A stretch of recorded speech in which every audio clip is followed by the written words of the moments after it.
For today's video mga lods, gagawa lang tayo ng box splits design na nakikita nyo rito. Tara. After nyo makikabit yung cloth, dito space lang kayo at least 3 inches mga idol.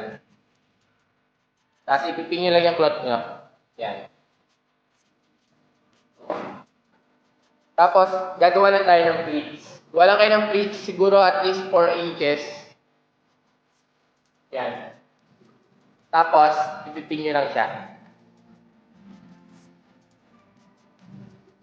Una lang natin gagawin, gagawa tayo ng pleats mula dito, dire-diretso hanggang sa dulo. Para makuha nyo yung sukat na to, i-fold nyo lang siya papunta sa kanan. Then, ipin nyo yung pinaka-tapat niya. Yan. Tapos, para makuha nyo yung haba nito, ibabalik nyo lang. Tapos, pin ulit dito.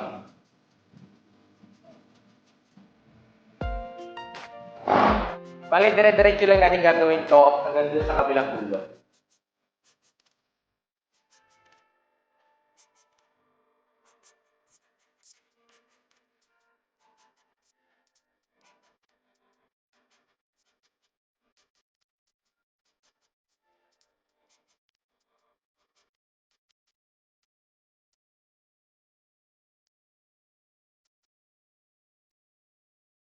Pagkatapos natin magawa yung single pleats mga idol, ito naman yung gagawin natin.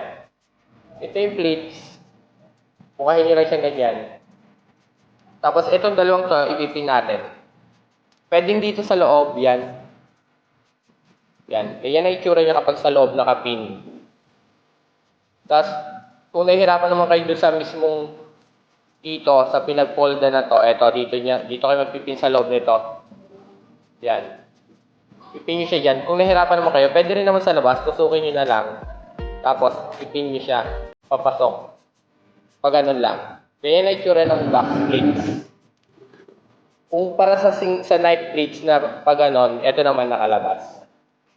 Gagawin lang natin yan dire-diretso. Hanggang dun sa kabilang dulo. Fold lang ulit yan.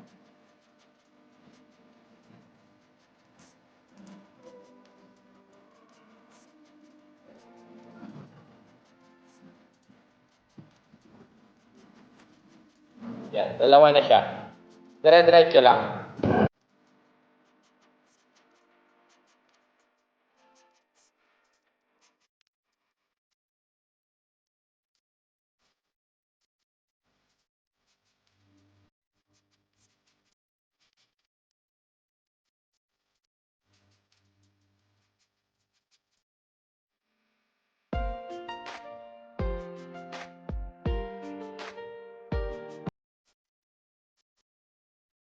At bali ito na yung ating box splits mga idol yan.